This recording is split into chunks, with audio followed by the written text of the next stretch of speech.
Oke. Bisa Pak Jimmy? Baik. Bisa.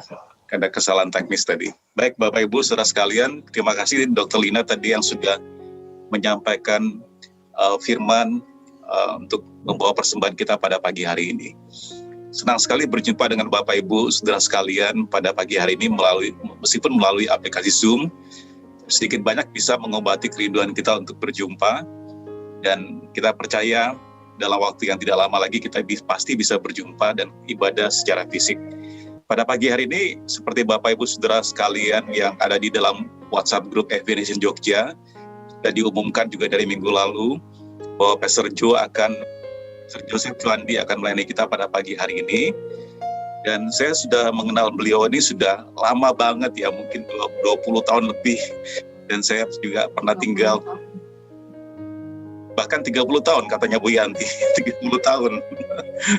Dan saya sudah kenal Bu Yanti dan saya sudah kenal lama sekali sejak kami masih mahasiswa waktu kami baru bertobat. Saya ingat kami bertobat tahun 88 lalu 88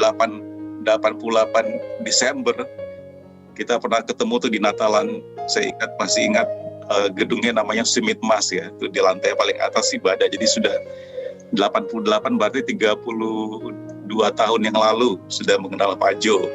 Dan kami sering tinggal di rumah beliau ketika ada training di Jakarta, dan saya bisa melihat bagaimana Pak Jo, Bu Lilis mendidik anak-anak mereka, dan mereka punya 4 anak.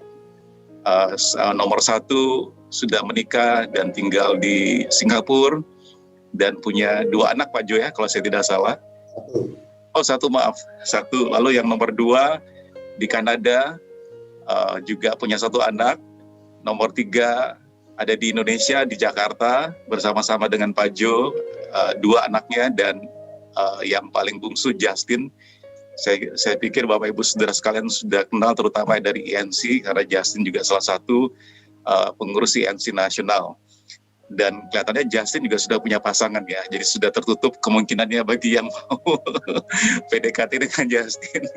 Jadi Bapak Ibu, saya mengenal keluarga Pak Jo dengan baik, dan saya melihat bagaimana Pak Jo Bulis mendidik anak-anaknya untuk menghormati Tuhan, mengasihi Tuhan, menghormati orang lain. Ketika istri saya di sana juga waktu Justin masih umur 10 tahun melayani Bu Yanti. Jadi sungguh-sungguh merupakan suatu kebahagiaan, kehormatan, dan suatu sukacita bisa mengenal Pak Jo dan keluarganya, dan apa yang beliau sampaikan nanti itu bukan sekedar suatu teori, tapi betul-betul terjadi dalam kehidupan beliau. Nah, pada hari ini juga ada Bu Lilis di sini juga, Bu Lilis Cuandi. Di sini ada satu di frame-nya, tapi tidak kelihatan video kameranya, nggak apa-apa. Kemudian sebelum Pak Jo berkhotbah, saya ingin memperkenalkan Pak Jo siapa saja yang di sini. Tentu saya tidak semua. Tapi di sini ada Bu Mayang. Bu Mayang ini sekarang mengikuti ibadah kita jam 4 pagi ya, dari Praha, Cekoslovakia. Betul ya Bu Mayang ya? Jam setengah 4 pagi, Pak. Setengah 4 pagi dari Praha, Cekoslovakia. Selamat pagi, Pak Dan Jimmy, ada Pak Joseph. Selamat pagi Bu Mayang. Ada Pak Juan. Pak Juan adalah suaminya Bu Mayang. Bisa operator bisa, kalau saya sebut namanya bisa tolong dipin di spotlight untuk semua lihat. Jadi Pak Juan di sini namanya belum diganti, masih Cliff Sebastian anaknya, nama anaknya. Pak Juan dan Bu Mayang ini, Pak Juan ini di Jogja, Bu Mayang di Praha, dan dalam waktu dekat saya yakin Pak Juan dan Cliff anaknya akan bergabung dengan Bu Mayang di Praha, Cekoslovakia. Mereka punya kerinduan untuk memberitakan Injil di negara ex-komunis ini, dan mari kita dukung dengan doa bahwa betul-betul kerinduan ini bisa menjadi kenyataan. Nah, bersama-sama kita juga hadir di sini ada ayah saya, Pak Albert Kaloserang. Yang namanya Albert Kaloserang itu latar belakangnya pantai di Ambon, Bulaliu. Ya, kemudian di sini juga ada Bu Herawati Soekarno, yang namanya Evon Herawati. Beliau adalah jemaat tertua Pak Jo di Jogja, 82 tahun. Wow. Ya, 82 tahun. Kemudian juga bersama kita ada Pak Omega dan Bu Eti. Pak Omega dari Purwokerto bergabung bersama-sama kami. Juga ada Bu Iis juga dari Purwokerto. Dan saya lihat ada Yulinarti dan ayahnya juga bergabung dari Purwokerto. Jadi saya kira itu yang dari jauh yang saya perlu perkenalkan. Ada Rebecca juga dari Malaysia, tapi saya kira Rebecca ada di Jogja ya. Rebecca ini salah satu anak Malaysia yang kayaknya tinggal dia Pak Ju, yang ada di Jogja, yang lainnya sudah pada selesai, termasuk Eranci tadi yang memimpin pujian itu recording dia sudah balik ke Malaysia. Saya kira itu yang perlu saya perkenalkan. Apakah ada yang terlewatkan Bapak Ibu, Saudara yang dari jauh? Ya, kakak saya sendiri nama Kinensi Jun dari Jakarta. Jadi kita mengucap syukur untuk teknologi internet Zoom ini dari berbagai bangsa, bahkan berbagai kota, kita bisa berjumpa di satu ruang Zoom yang sama ini. Mari kita sambut Pak Jo dengan kita berikan aplaus. Thank you. Terima kasih Pastor Jimmy, Bu Yanti untuk mengundang kami. Memang sudah rindu sekali untuk bisa berkumpul bersama-sama dengan kalian di Jogja ya. Ini tidak disangka lebih dari setahun kita login di dalam rumah masing-masing, tapi berkat fasilitas Zoom ini kita masih tetap bisa bertemu, bisa saling menguatkan. Bahkan saya percaya justru apa yang menjadi hambatan bagi kita awalnya, Tuhan memberikan kesempatan kita bisa menjangkau bahkan sampai ke negara lain ya, ke pulau-pulau sekalipun masih kita bisa bertemu di dalam Zoom ini. Dan ya senang sekali bisa ketemu lagi pada pagi hari ini. Dan mungkin saya share screen aja ya, kita langsung masuk ke dalam pengajaran. Sebelumnya ini tadi sudah Pastor Jimmy sampaikan, inilah cucu-cucu kami, pada saat ini ada 4. Yang kelima coming soon, Adeline di bulan April ini. Jadi mungkin ada jadi totalnya ada 5 saudara. Ya, jadi ini sesuatu hal tetap menjadi iman kami berdua dengan Bu Lilis bahwa as for me and my house that we will serve the Lord. Itu menjadi ayat acuan kami sepanjang hidup kami ini. Dan kalau anak-anak sudah besar-besar semua, sekarang salah satu tanggung jawabnya sebagai oma-oma adalah juga membantu mereka mendidik anak-anak mereka di dalam jalannya Tuhan. Saudara, pagi hari ini kita akan belajar firman Tuhan dan saya mau membagikan mengenai kesetiaan Tuhan. God's faithfulness yang saya ambil dari buku Roma 3. Saudara, ini buku Roma ini sangat luar biasa dan kalau kita pelajari sepertinya itu buku Roma itu tidak mudah untuk kita cerna. Salah satu buku yang mungkin salah satu yang sulit, yang tersulit di dalam Perjanjian Baru, tetapi itu sangat esensial untuk kita semua pelajari ya. Karena apa? Karena di kitab Roma ini ditulis untuk menjelaskan bahwa keselamatan itu ditawarkan melalui Injil Kristus Yesus. Dan ini juga menjadi surat Paulus yang terpanjang. Nah, di dalam kitab Roma, ini memberitahukan kepada kita tentang Tuhan. Siapa dia dan apa yang dia telah lakukan. Nah, di buku Roma ini juga itu berbicara tentang Yesus Kristus. Apa yang dihasilkan oleh kematiannya. Dan yang ketiga, kitab Roma ini memberitahukan kepada kita tentang diri kita.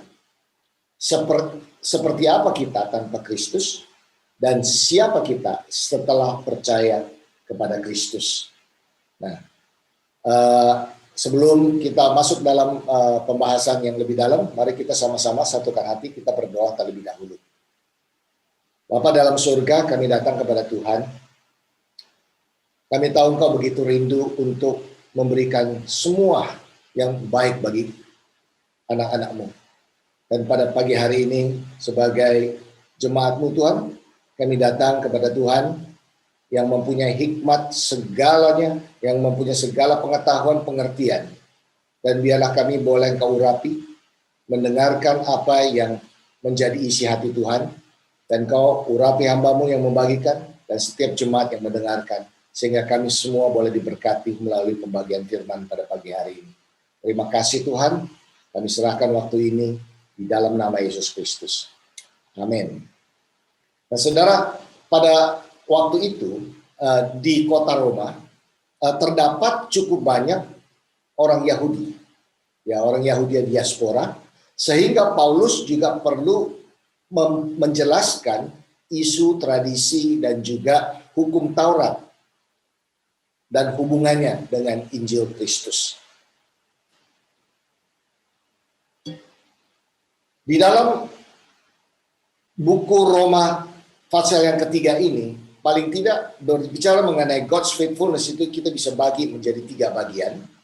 Dari ayat 1 sampai ke 8 itu berbicara mengenai kesetiaan Tuhan di tengah ketidaksetiaan manusia. Lalu di ayat yang 9 sampai ke 20 berbicara mengenai keberdosaan manusia itu memperbesar kesetiaan Tuhan. Dan dari ayat yang ke-21 sampai ke 31 berbicara mengenai kesetiaan Tuhan menyediakan keselamatan bagi manusia. Kita baca mulai dari ayat yang pertama. Jika demikian, apakah kelebihannya orang Yahudi dan apakah gunanya sunnah? Banyak sekali. Dan di dalam segala hal, pertama-tama, sebab kepada mereka lah dipercayakan firman Allah. Jadi bagaimana? Jika di antara mereka ada yang tidak setia, dapatkah ketidaksetiaan itu membatalkan kesetiaan Allah? Sekali-kali tidak. Sebaliknya, Allah adalah benar dan semua manusia pembohong. Seperti ada tertulis, supaya engkau ternyata benar dalam segala firman-Mu dan menang jika engkau dihakimi. Observasi yang pertama adalah kesetiaan Tuhan di tengah ketidaksetiaan manusia. Nah, saudara, kesetiaan Tuhan tidak tergantung kepada ketidaksetiaan manusia. Kesetiaan Tuhan itu tergantung pada karakternya. Kesetiaan adalah salah satu atribut Allah yang permanen, tidak berubah-ubah. Artinya, dia akan lakukan persis seperti yang dia katakan. Dan dia selalu konsisten dengan karakter dan sifat ilahinya. Ada satu pertanyaan penting dari Rasul Paulus tadi yang kita baca. Nah, bagaimana dengan orang Yahudi yang sudah dipercayakan dengan kebenaran atau pewahyuan Tuhan, namun tidak percaya Tuhan? Apakah ini akan menggagalkan janji Tuhan? Dengan kata lain, apakah kurang iman dan ketidaktaatan akan membatalkan kesetiaan Tuhan kepada umat Yahudi? Ketidaktaatan mereka tidak menghalangi janji dan rencana Tuhan. Nah, apa rencana Tuhan bagi mereka? Mereka dipilih oleh Tuhan to set apart menjadi umat pilihannya Tuhan yang diberkati supaya menjadi berkat bagi seluruh dunia. Nah, kita tahu Israel tidak mengikuti rencana Allah tersebut. Walaupun demikian, Tuhan tidak tergantung pada ketidaktaatan atau ketidaksetiaan manusia, tapi pada karakter dan sifat ilahinya. 2 Timotius 2 ayat 13 berkata, jika kita tidak setia, Dia Tuhan tetap setia, karena Dia tidak dapat menyangkal dirinya. Nah, kenyataannya banyak orang tidak setia saat ini. Mendiskreditkan kebenaran Allah dan menukarkan dengan suatu kebohongan serta menolak kebenaran Tuhan. Namun semua itu tidak mengubah fakta bahwa Allah itu adalah kebenaran. God is truth. Nah, Paulus dengan sangat tegas mengatakan bahwa kalaupun kebenaran yang ditawarkan dunia itu digabungkan semuanya, tetap saja tidak sebanding dengan kebenaran Allah. Bahkan di Roma 3 ayat 4 tadi kita sudah baca bahwa Allah adalah benar dan semua manusia pembohong. Artinya bahwa Allah itu setia, bisa diandalkan dan bisa dipercaya. Dia tidak berubah kemarin, hari ini, dan selama-lamanya. Amin. Dia punya rencana yang besar bagi umat Israel dan semua manusia. Dan dia tetap tidak tergoyahkan. Ayat yang kelima. Rasul Paulus melanjutkan dengan mengatakan, nah kalau dengan ketidakbenaranku atau dengan dosaku sebenarnya memperbesar kebenaran dan keadilan Allah, kenapa aku masih dihukum? Karena sebenarnya aku kan sedang menolong Tuhan. Nah, saudara, argumentasi seperti ini kelihatannya membuat Allah itu menjadi seperti tidak adil. Nah, suatu contoh argumentasi seperti ini yang ekstrim adalah tentang Yudas Iskariot. Perlakuan Yudas tidak benar. tapi itu akhirnya memperlihatkan kebaikannya Tuhan. Nah, kalau dia tidak mengkhianati Yesus, Yesus tidak akan sampai di kayu salib. Jadi sebenarnya Yudas menggenapi firman. Jadi kenapa dia masih dihakimi? Nah, pertanyaan seperti ini mungkin juga pernah terpikir oleh kita. Ya, atau bahkan kita pernah mendengar argumentasi seperti itu. Saudara, Tuhan bisa saja menggunakan kejahatan kita, tapi itu tetap saja kejahatan yang kita putuskan dalam hati dan itu salah. Jadi tidak ada yang patut dipuji bagi yang mengatakan Tuhan mendatangkan kebaikan dari kejahatan kita. Tetap saja kita bersalah di hadapan Tuhan. Tuhan menghakimi berdasarkan karakter dan kebenaran moralnya. Dan tidak tergantung pada norma keadilan berdasarkan standar manusia atau penerimaan masyarakat pada umumnya. Kenyataannya, seberapa besar dosa yang saudara perbuat, saudara harus bertanggung jawab kepada Tuhan. Nah, mengenai pemikiran seperti ini, Rasul Paulus menepisnya di ayat yang ke-8. Mari kita lihat. Bukankah tidak benar fitnahan orang yang mengatakan bahwa kita berkata, marilah kita berbuat jahat supaya yang baik timbul daripadanya. Orang semacam itu sudah selayaknya mendapatkan hukuman. Artinya, mereka yang mengatakan seperti itu sudah sepantasnya mendapat hukumannya. Respon yang paling benar adalah dengan kerendahan hati dan bukan menjadi arogan dan membenarkan diri, tapi mengakui bahwa kita sudah gagal mengikuti standarnya Tuhan. Ayat yang ke-28 dari Roma 2 berkata seperti ini. Sebab yang disebut Yahudi bukanlah orang yang lahiriah Yahudi. Dan yang disebut sunat bukanlah sunat yang dilangsungkan secara lahiriah. Tetapi orang Yahudi sejati ialah dia yang tidak nampak keyahudiannya. Dan sunat ialah sunat di dalam hati secara rohani, bukan secara hurufiah. Maka pujian baginya datang bukan dari manusia, melainkan dari Allah. Nah, Paulus di sini mengatakan yang terpenting adalah bagaimana hubungan pribadinya kita dengan Tuhan. Ada satu kejadian di Matius 12 ayat 47 sampai ke 48. Di situ sewaktu Tuhan dikerumuni oleh orang banyak, maka ada seorang muridnya yang berkata kepadanya, lihatlah ibumu dan saudara-saudaramu ada di luar dan berusaha menemui engkau. Tetapi jawab Yesus kepada orang yang menyampaikan berita itu kepadanya, siapakah ibuku dan siapakah saudara-saudaraku? Yesus melanjutkan dengan berkata, sebab siapapun yang melakukan kehendak Bapakku di surga, dialah saudaraku laki-laki, dialah saudaraku perempuan, dialah ibuku. Nah, saudara, Yesus tidak mengajarkan untuk menjadi kurang ajar terhadap orang tua. Tetapi dia sedang mempertegas bahwa hubungan dengan Bapa Surgawi itulah yang terpenting. Lebih mengikat daripada hubungan darah sesama manusia. Nah, karena kita hidup di dunia yang rusak, kadang-kadang memang sulit untuk melihat kesetiaan Tuhan kepada kita.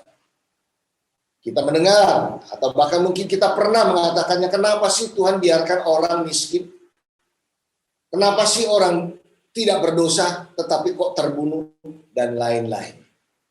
Saudara, satu hal yang perlu kita buat hati kita ini jadi tenang adalah apapun situasinya, bagaimanapun perasaan atau pengalaman kita, kita harus sampai pada kesimpulan bahwa Tuhan itu adalah kebenaran.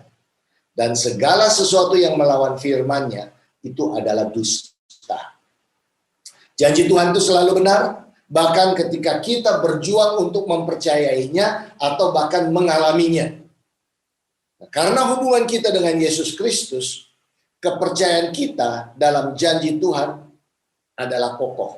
Ya dan amin.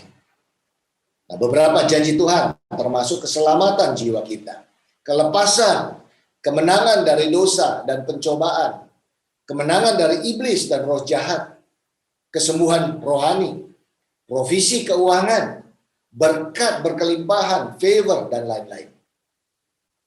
Walaupun manusia tidak setia, Bapa Surgawi tetap mengirimkan Yesus. Kenapa? Karena Yesus adalah bukti dari kesetiaannya Tuhan. Tuhan akan selalu setia kepada kita dan janji-janjinya selalu ya dan amin. Yesus adalah bukti dari kesetiaan Allah Bapa. Mari kita lihat observasi yang kedua. Keberdosaan manusia memperbesar kesetiaannya Tuhan. Kenapa? Karena itu memperlihatkan kebutuhan manusia akan seorang penyelamat. Kesetiaan Tuhan dalam hal ketidaksetiaan manusia mempersiapkan dan mendorong kita untuk menerima hadiah terbesar Allah, yaitu keselamatan jiwa kita. Untuk menghargai kesetiaan Tuhan ini, dalam ayat berikut ini Rasul Paulus membeberkan kebejatan manusia. Pertama, bahwa setiap orang bersalah di hadapan Tuhan. Dan akibat dosa adalah hukuman kekal. Jadi bagaimana ayat yang ke-9? Adakah kita mempunyai kelebihan daripada orang lain? Sama sekali tidak. Sebab di atas telah kita tuduh baik orang Yahudi maupun orang Yunani, bahwa mereka semua ada di bawah kuasa dosa. Seperti ada tertulis, tidak ada yang benar, seorang pun tidak. Ayat yang ke-11, tidak ada seorang pun yang berakal budi, tidak ada seorang pun yang mencari Allah. Semua orang telah menyeleweng, mereka semua tidak berguna, tidak ada yang berbuat baik, seorang pun tidak. Kerongkongan mereka seperti kubur yang ternganga, lidah mereka merayu-rayu, bibir mereka mengandung bisa, mulut mereka penuh dengan sumpah serapah, kaki mereka cepat untuk menumpahkan darah. Keruntuhan dan kebinasaan mereka tinggalkan di jalan mereka, dan jalan damai tidak mereka kenal. Rasa takut kepada Allah tidak ada pada orang itu. Saudara, ini Paulus membeberkan kebejatan manusia itu seperti ini. Ayat ke-19, tetapi kita tahu bahwa segala sesuatu yang tercantum dalam kitab Taurat ditujukan kepada mereka yang hidup di bawah hukum Taurat, supaya tersumbat setiap mulut dan seluruh dunia jatuh ke bawah hukuman Allah. Sebab ayat yang ke-20, tidak seorang pun yang dapat dibenarkan di hadapan Allah oleh karena melakukan hukum Taurat. Karena justru oleh hukum Taurat, orang mengenal dosa. Kesimpulannya adalah, you are guilty as charged. Bersalah seperti yang dituduhkan. Nah, apa yang Paulus ajarkan kepada kita? Tidak peduli seberapa banyak kita berusaha untuk menjadi baik, melakukan kegiatan keagamaan kita, tetap saja kita tidak bisa mencapai standar kesempurnaannya Tuhan. Tujuan dari hukum Taurat bukan untuk membawa keselamatan, tetapi membuat kita sadar akan dua hal ini. Yang pertama, bahwa kita adalah orang berdosa. Dan yang kedua, kita butuh anugerah Tuhan untuk menyelamatkan kita. Nah, kalau kita sadar akan hal ini, barulah kita mampu menghargai kesetiaan Tuhan dan siap menerima hadiah keselamatan Tuhan yang luar biasa.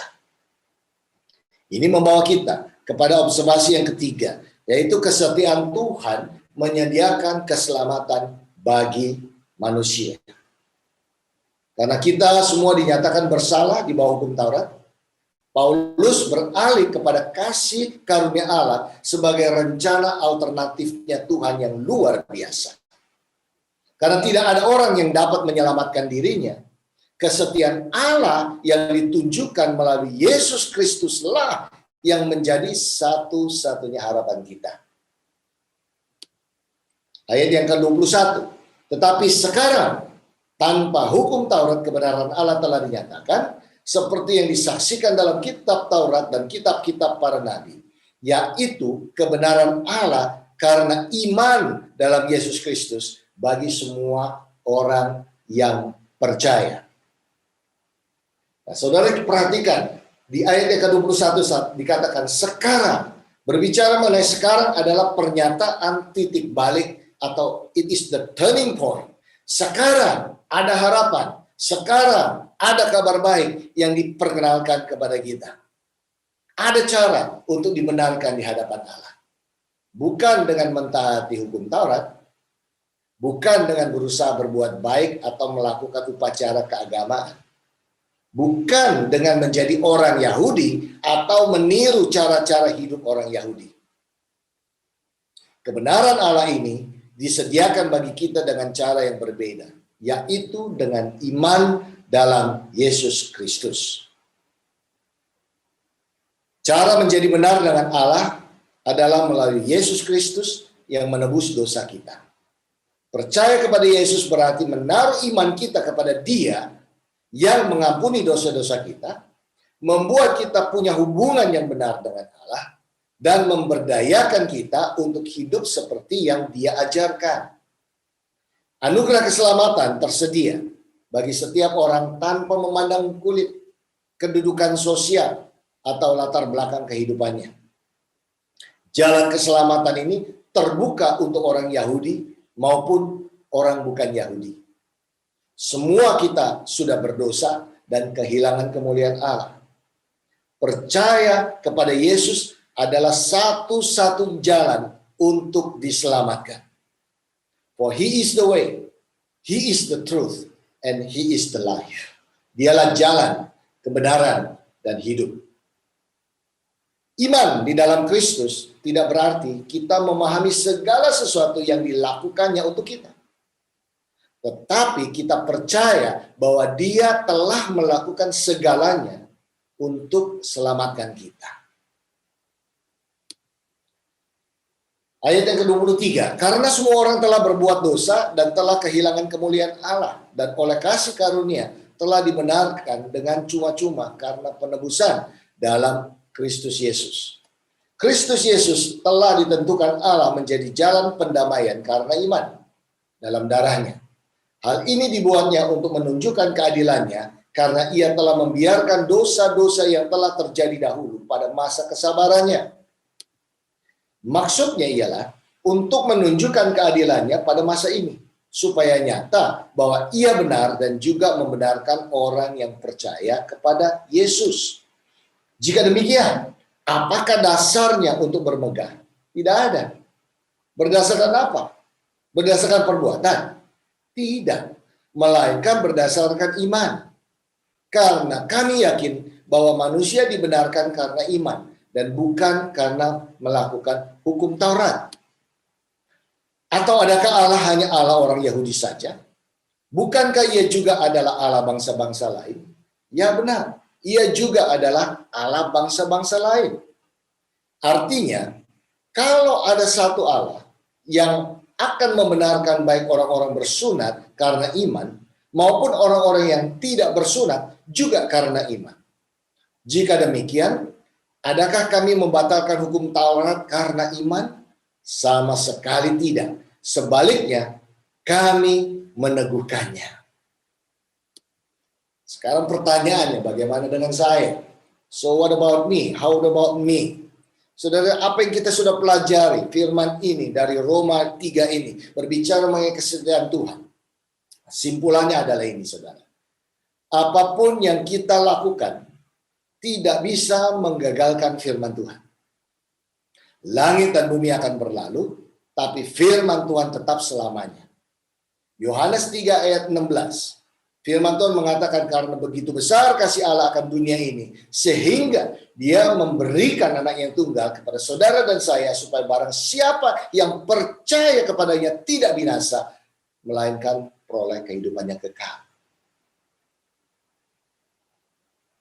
Yesus menjalani kehidupan yang seharusnya kita jalani, dan mati dengan kematian yang seharusnya kita lalui. Tapi Dia menggantikan kita. 3 hari kemudian, Dia bangkit dari kubur karena Dia adalah anak Allah. Dan sekarang menawarkan pengampunan dan keselamatan dari dosa kepada siapapun yang mau bertobat dan percaya kepada Dia. Saudara, sekarang hanya ada 2 pilihan bagi kita. Yang pertama, percaya kepada Yesus dan diselamatkan. Atau yang kedua, tidak percaya kepada Yesus dan tidak diselamatkan. Sifat Allah yang tidak berubah adalah dasar pengharapan kita.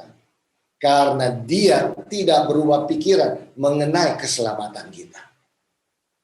Oleh sebab itu, saudara, kita punya keyakinan yang kokoh mengenai keselamatan melalui Yesus Kristus. Karena Allah adalah penguasa seluruh alam semesta. Kita tidak perlu takut bahwa dunia ini akan menjadi di luar kendalinya. Rencananya sudah dirancang jauh sebelumnya. Allah kita adalah Allah yang setia, Allah yang sempurna. Saya akhiri dengan satu slide dari Yesaya 25. Yesaya 25 ayat yang pertama. Ya Tuhan, Engkaulah Allahku. Aku mau meninggikan Engkau, mau menyanyikan syukur bagi nama-Mu. Sebab dengan kesetiaan yang teguh, Engkau telah melaksanakan rancangan-Mu yang ajaib, yang telah ada sejak dahulu. Juga di Yesaya 14 ayat 27. Tuhan semesta alam telah merancang. Siapakah yang dapat menggagalkannya? Tangannya telah teracung. Siapakah yang dapat membuatnya ditarik kembali? Karena Tuhan kita setia, kita bisa menghadapi setiap permasalahan hidup, termasuk masalah maut sekalipun. Musim boleh silih berganti, tapi Allah yang setia tetap sama, tidak berubah. Dia tidak pernah mengabaikan atau meninggalkan kita. Sebaliknya, Dia berjanji untuk melindungi dan memelihara kita. Kita akan berdoa sebentar, saudara. Saudara sudah mendengar firman Tuhan. Mungkin saudara pernah dengar firman Tuhan ini, dan Tuhan mengingatkan kembali kepada saudara. Atau mungkin saudara pada saat ini belum begitu yakin tentang kepercayaan di dalam Injil. Dan hari ini, Roh Kudus memastikan, memberikan pengertian kepada saudara. Saya mau berdoa pada saudara. Apapun yang saudara lalui, bagaimanapun perasaan saudara atau pengalaman saudara, saya mau katakan kepada saudara bahwa Tuhan itu setia. Dia peduli dan Dia memelihara saudara. Apa yang dijanjikan, Dia pasti genapi. Saudara, kadang-kadang kita melihat begitu banyak masalah bertubi-tubi datang pada kita. Saudara, ingat satu hal. Berbicara mengenai kesetiaan Tuhan, salah satu kenyataan, bukti yang nyata bahwa Tuhan itu setia pada saudara adalah Dia mau mengirimkan Yesus Kristus untuk mati bagi saudara dan saya. Bahkan sebelum kita belum mengenal Dia, Yesus sudah mati bagi kita. Itulah bukti daripada kesetiaan Tuhan. Yang diperlukan adalah iman. Claim it by faith. Segala sesuatu mungkin kita tidak bisa mengerti, tetapi Tuhan mengajarkan kepada kita untuk beriman. Banyak hal yang kita belum juga tahu kenapa ini terjadi. Tetapi sewaktu kita memegang janji Tuhan itu adalah ya dan amin. Kesetiaan Tuhan tidak perlu dilakukan. Saudara bisa menyerahkan hidup saudara kepada Tuhan. Karena kalau kita percaya kepada manusia bisa menggagalkan kita. Suatu hari pasti kita dikecewakan. Tetapi sewaktu kita menyerahkan hidup kita kepada Tuhan yang setia, Dia adalah Tuhan yang sempurna. Dan Dia tidak akan mengecewakan kita. Saya mengalaminya ini. Berpuluh tahun yang lalu, sewaktu saya memberikan hidup saya kepada Tuhan. Dan sampai hari ini, saya melihat kebaikannya Tuhan, kemurahannya Tuhan, penyertaan Tuhan, pemeliharaan Tuhan sepanjang tahun. Betul, kita bisa mengalami up and down di dalam kehidupan ini. Memang Tuhan tidak menjanjikan bahwa hidup kita selalu mulus. Kita kadang-kadang masuk dalam sepertinya lembah kekelaman. Tapi ada suatu ketika kita juga seperti di bukit, di atas gunung yang begitu penuh dengan sukacita dan damai sejahtera. Tapi apapun yang kita alami dalam hidup ini, pengalaman saya adalah Tuhan tidak pernah meninggalkan. He never leave you nor forsake you. Dia bisa dipercaya. Apapun menjadi challenge saudara pada pagi hari ini, saya tidak tahu. Tetapi Roh Kudus tahu. Dan Tuhan mau saudara mendekat kepada Dia. Kalau saudara belum mengenal Dia, kalau saudara masih ragu-ragu dan ada ada bisikan dalam Roh Kudus untuk mengambil satu langkah kepastian, keputusan untuk mengikuti Yesus dengan 100%, sungguh-sungguh, inilah waktunya. Saya berikan kesempatan saudara untuk berdoa pada Tuhan. Saya menuntun saudara, kalau saudara bisa mengikuti doa saya untuk menerima Yesus untuk pertama kali di dalam kehidupan saudara. Kita tutup mata kita berdoa. Bagi saudara yang belum pasti, kalau hari ini saudara meninggal, apakah saudara akan masuk surga? Saya mau memastikan bahwa saudara mempunyai kepastian itu. Mari kita berdoa bersama-sama. Dan saudara bisa mengikuti doa saya. Tuhan Yesus, terima kasih untuk firman-Mu. Dan hari ini aku mendapat kepastian bahwa Engkau mengasihi aku. Dan aku tahu bahwa Engkau adalah Allah yang setia. Tuhan, aku mau menerima Engkau sebagai Bapa-Ku di surga. Menerima Yesus sebagai Tuhan dan Juru Selamat. Terimalah aku orang yang berdosa ini. Dan aku mau bertobat, aku mau meninggalkan keraguan-raguanku dan menerima Engkau sebagai kepastian untuk hidupku sekarang dan masa depan. Terimalah aku sebagai anak-Mu ya Tuhan. Ampuni aku segala dosa-dosaku dan aku mau datang kepada Tuhan dan menerima kehidupan yang baru. Terima kasih Tuhan, Engkau sudah menerimaku dan hari ini aku menjadi anak-Mu. Tuhan, aku berdoa bagi setiap orang yang berdoa seperti itu.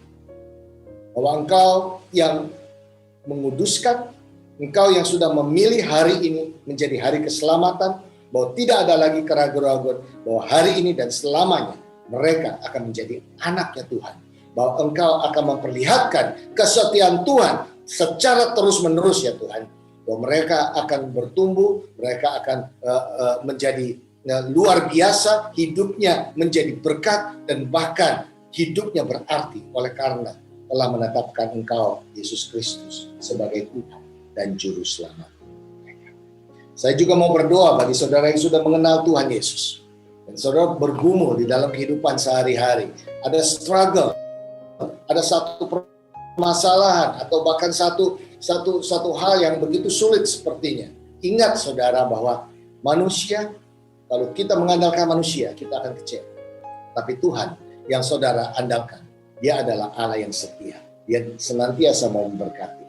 Tuhan, Kau melihat setiap pergumulan daripada jemaat-Mu, dan aku berdoa Tuhan, tidak terkecuali yang tua maupun yang muda, apapun masalahnya Tuhan. Pikiran, pengertian manusia terbatas. Tapi Engkau adalah Allah yang dekat. Bahkan Kau mengatakan Kau tinggal di dalam hidup kami. Tuhan, tuntunlah hidup kami. Pimpinlah kami Tuhan. Biar firman-Mu menjadi terang bagi jalan kami. Sehingga kami tetap bisa teguh walaupun kami harus melewati berbagai masalah. Dan kami tidak melihat ke belakang, tapi kami melihat kepada setiap janji-Mu. Dan kami mengaminkan setiap firman-Mu itu menjadi milik kami. Milik kami ya Tuhan. Terima kasih dan Kau berkati setiap jemaat-Mu. Dan kami berdoa bahkan hari ini Tuhan, ada breakthrough di dalam setiap jemaat-Mu yang hadir. Dan kami berdoa di dalam nama Yesus Kristus Tuhan, teguhkan iman kami ini. Bahwa iman yang tidak digoyahkan, iman yang bukan bersandar kepada situasi, tapi iman yang bersandar kepada firman-Mu yang tidak dapat digoyahkan itu. Sehingga kami bisa terus berjalan, tambah hari tambah kuat, seperti janji-Mu Tuhan. Kau mengatakan bahkan kami terbang bagaikan Raja Wali Tuhan. Dan kami berdoa bahwa jemaat di Jogja ini ya Tuhan, akan menjadi jemaat yang diberkati, bukan hanya diberkati oleh Tuhan, jemaat yang akan memberkati bangsa-bangsa. Terima kasih Tuhan, kami menerima janji-Mu, kami menerima karena Engkau adalah Allah yang setia. Terpujilah nama-Mu, segala puji hormat syukur kami kembalikan kepada-Mu. Di dalam nama Yesus Kristus kami sudah berdoa. Dan semua jemaat berkata, amin. Amin. Tuhan berkati. Saya kembalikan kepada host.